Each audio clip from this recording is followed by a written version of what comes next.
Assalamualaikum warahmatullahi wabarakatuh. Saya Irfansyah dari Sistem Informasi 2018. Saya akan mengerjakan tugas 1, yaitu Security, Privacy, and Abuse Prevention L03.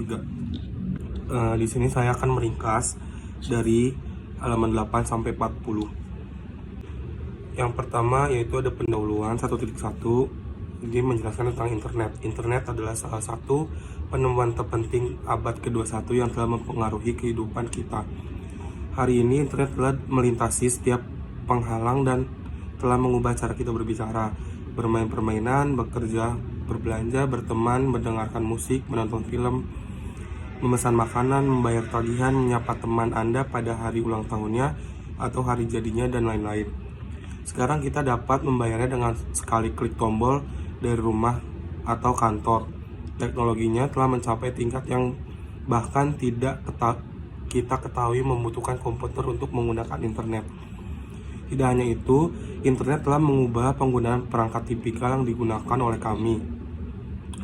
Televisi dapat digunakan tidak hanya untuk menonton acara TV dan film populer, tapi bisa digunakan untuk menelpon atau video chat dengan teman menggunakan internet.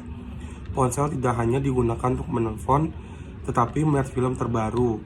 Kita bisa terhubung dengan semua orang, tidak peduli apa lokasi kami. Selanjutnya ada 1.1.1, yaitu sejarah internet. Internet adalah salah satu penemuan yang sangat berguna yang fondasinya diletakkan selama Perang Dingin Hari. Rusia meluncurkan satelit pertama di dunia, Sputnik, keluar angkasa pada 4 Oktober 1957. Ini jelas merupakan kemenangan Rusia atas ruang cyber dan sebagai langkah balasan Advanced Research Projects Agency, Badan Penelitian Departemen Pertahanan United Serikat, mendeklarasikan peluncuran ARPANET di awal tahun 1960-an.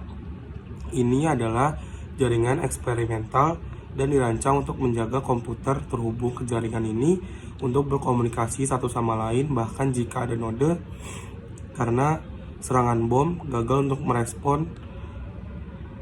Tugas utama yang harus dimainkan oleh ARPANET adalah mengembangkan aturan untuk komunikasi, yaitu protokol untuk berkomunikasi melalui ARPANET. Sekarang ada banyak sistem paralel yang bekerja pada protokol yang berbeda, dan ilmuwan itu mencari beberapa standar umum sehingga jaringan dapat saling berhubungan. Pada tahun 1978, setelah protokol TCP atau IP sudah siap, dan pada tahun 1983, protokol TCP/IP diadopsi oleh ARPANET. Pada tahun 1981, integrasi dua jaringan besar terjadi. NVS mengembangkan ilmu komputer jaringan atau CSNet dan terhubung ke ARPANET menggunakan paket protokol TCP/IP. Selanjutnya ada alamat internet. Dengan begitu banyak perangkat yang terhubung ke internet, kami memerlukan beberapa mekanisme untuk mengidentifikasi setiap perangkat yang terhubung ke internet. Selanjutnya ada 1.1.1.2 DNS. Setiap kali kami menelusuri situs web apapun di internet, kami mengetik nama seperti www.uou.ac.in, dan kami jarang berurusan dengan alamat IP seperti 104.28.2.92. Tetapi faktanya, bahkan jika kami ketik http://104.28.2.92 di URL, itu akan mengarahkan kita ke halaman web yang sama. Faktanya adalah kita sangat nyaman menggunakan dan mengingat nama, bukan nomor. Selain itu, IP ini alamat berubah dari waktu ke waktu dan beberapa situs memiliki beberapa alamat IP. Selanjutnya ada 1.2, yaitu pengantar kejahatan cyber. Internet lahir sekitar tahun 1960-an, di mana aksesnya terbatas pada beberapa ilmuwan, peneliti, dan pertahanan saja. Basis pengguna internet telah berkembang pesat. Awalnya komputer kejahatan hanya terbatas pada membuat kerusakan fisik dan komputer dan terkait infrastruktur. Sekitar tahun 1980-an, Tren berubah dari menyebabkan kerusakan fisik menjadi komputer untuk membuat kerusakan komputer menggunakan kode berbahaya yang disebut virus. Sampai kemudian efeknya tidak begitu luas karena internet hanya terbatas pada pengaturan pertahanan besar perusahaan internasional dan komunikasi penelitian. Selanjutnya ada 1.2.1, yaitu klasifikasi kejahatan dunia maya. Penjahatan dunia maya dapat berasal dari internet, internal atau eksternal organisasi yang menghadapi serangan dunia maya. Berdasarkan fakta ini, kejahatan dunia maya dapat dikategorikan menjadi dua jenis. Yang pertama, serangan orang dalam, yaitu serangan ke jaringan atau sistem komputer oleh seseorang dengan akses sistem resmi dikenal sebagai serangan orang dalam. Yang kedua ada serangan eksternal. Ketika penyerangan disewa oleh orang dalam atau entitas eksternal untuk organisasi, itu dikenal sebagai serangan eksternal. Organisasi yang menjadi korban serangan cyber tidak hanya menghadapi kerugian finansial tetapi juga kehilangan reputasi. Sejak penyerangan berada di luar organisasi, jadi penyerangan ini biasanya memindai dan mengumpulkan informasi.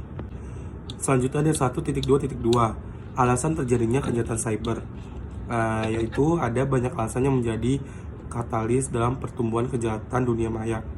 Beberapa dari alasan yang menonjol adalah yang pertama, sebuah uang, yang kedua balas dendam, yang ketiga kesenangan, yang keempat pengakuan, yang kelima anonimitas. Selanjutnya ada 1.3, yaitu malware dan jenisnya. Malware adalah singkatan dari perangkat lunak berbahaya dan dirancang untuk mendapatkan akses atau diinstal ke dalam komputer tanpa persetujuan pengguna. Mereka melakukan tugas yang tidak diinginkan di komputer host untuk kepentingan pihak ketiga. Selanjutnya ada 1.3.1, adware.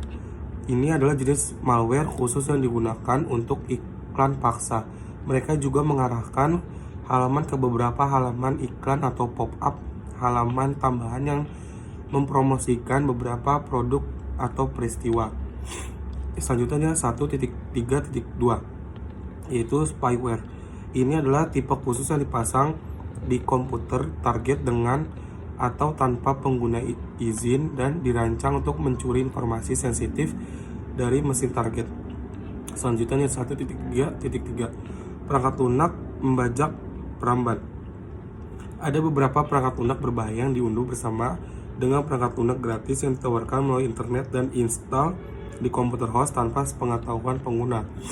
Selanjutnya ada 1.3.4, yaitu virus. Virus adalah kode berbahaya yang ditulis untuk merusak atau merugikan komputer host dengan menghapus atau menambahkan file. Selanjutnya ada 1.3.5, yaitu cacing. Mereka adalah kelas virus yang dapat mereplikasi diri sebagai mereka sendiri. Mereka berada dari virus dengan fakta bahwa mereka tidak memerlukan campur tangan manusia untuk melakukan perjalanan melalui jaringan dan menyebar dari mesin yang terinfeksi ke seluruh jaringan. Selanjutnya ada 1.3.6, yaitu kuda Troya kuda. Trojan adalah kode berbahaya yang dipasang di mesin host dengan berpura-pura menjadi perangkat lunak yang berguna. Selanjutnya ada 1.3.7, yaitu scareware. Internet telah merubah cara kita berbicara, berbelanja, bermain, dan lain-lain. Bahkan telah mengubah cara kita kriminal menargetkan orang-orang untuk tebusan. Selanjutnya ada 1.4, yaitu jenis kejahatan cyber. Berbagai jenis kejahatan dunia maya adalah, yang pertama ada penguntit dunia maya, yaitu ini adalah tindakan menguntit, melecehkan atau mengancam seseorang menggunakan internet atau komputer sebagai scareware diunduh ke komputer host. Selanjutnya yang kedua yaitu ada pornografi anak, yaitu ini adalah tindakan memiliki gambar atau video anak di bawah 18 tahun yang terlihat dalam perilaku seksual. Selanjutnya ada 1.4.3, yaitu pemalsuan dan pemalsuan. Ini adalah menggunakan komputer untuk pemalsuan, dan pemalsuan adalah dokumen. Dengan kemajuan dalam perangkat keras dan perangkat lunak, dimungkinkan untuk menghasilkan barang palsu yang sesuai dengan aslinya dokumen sedemikian rupa sehingga tidak mungkin untuk menilai keaslian dokumen tersebut tanpa penilaian ahli. Selanjutnya ada 1.4.4 pembajakan dan kejahatan perangkat lunak yang terkait dengan HKI. Pembajakan perangkat lunak adalah reproduksi dan distribusi ilegal untuk penggunaan pribadi atau bisnis. Selanjutnya ada terorisme dunia maya. Ini didefinisikan sebagai penggunaan sumber daya komputer untuk mengintimidasi atau memaksa pemerintah, warga sipil, populasi, atau setiap segmennya untuk memajukan tujuan politik dan sosial. Selanjutnya ada teknik keamanan cyber. Ada banyak teknik keamanan cyber untuk memerangi serangan keamanan cyber. Selanjutnya, bagian ini membahas beberapa teknik populer untuk melawan serangan cyber. Yang pertama, autentikasi. Ini adalah proses mengidentifikasi individu dan memastikan bahwa individu itu sama dengan siapa dia mengaku. Metode khas untuk autentikasi melalui internet adalah melalui nama pengguna dan kata sandi. Autentikasi menjadi lebih penting mengingat fakta bahwa saat ini perusahaan multinasional organisasi telah mengubah cara bisnis dikatakan 15 tahun yang lalu. Mereka punya kantor hadir di seluruh globe dan seorang karyawan mungkin menginginkan akses yang ada di pemutusan terpusat, atau seseorang karyawan bekerja dari rumah dan tidak menggunakan internet kantor dan menginginkan akses ke beberapa file tertentu yang ada di jaringan kantor. Selanjutnya ada enkripsi. Ini adalah teknik untuk mengubah data dalam bentuk yang tidak dapat dibaca dengan mengirimkan melalui internet. Hanya orang yang memiliki akses ke kunci dan mengubahnya dalam bentuk yang dapat dibaca dan membacanya. Selanjutnya ada tanda tangan digital. Ini adalah teknik untuk validasi data. Validasi adalah proses sertifikasi konten dokumen. Tanda tangan digital tidak hanya memvalidasi dan data tetapi juga digunakan untuk autentikasi. Selanjutnya ada antivirus. Pada program jahat seperti virus, ROM, Trojan Horse, dan lain-lain yang disebar melalui internet untuk membahayakan keamanan komputer, baik untuk menghancurkan data yang disimpan ke dalam komputer atau mendapatkan keuntungan finansial dengan mengendus kata sandi dan lain-lain. Selanjutnya ada firewall. Ini adalah perangkat keras atau perangkat lunak yang bertindak sebagai perisai antara jaringan organisasi dan internet dan melindunginya dari ancaman seperti virus, malware, peretas, dan lain-lain. Dapat digunakan untuk membatasi orang yang dapat memiliki akses ke jaringan Anda dan mengirimkan informasi kepada Anda. Ada dua jenis lalu lintas dalam organisasi, yaitu lalu lintas masuk dan lalu lintas keluar. Menggunakan firewall dimungkinkan untuk mengkonfigurasi dan memantau lalu lintas port. Selanjutnya ada steganografi. Ini adalah teknik menyembunyikan pesan rahasia dalam file dokumen, file gambar, dan program atau protokol dan lain-lain, sehingga pesan yang disematkan tidak terlalu dan dapat diambil menggunakan khusus perangkat lunak. Hanya pengiriman dan penerima yang tahu tentang keberadaan pesan rahasia di foto. Keuntungan dari teknik ini adalah file-file tidak mudah dicurigai.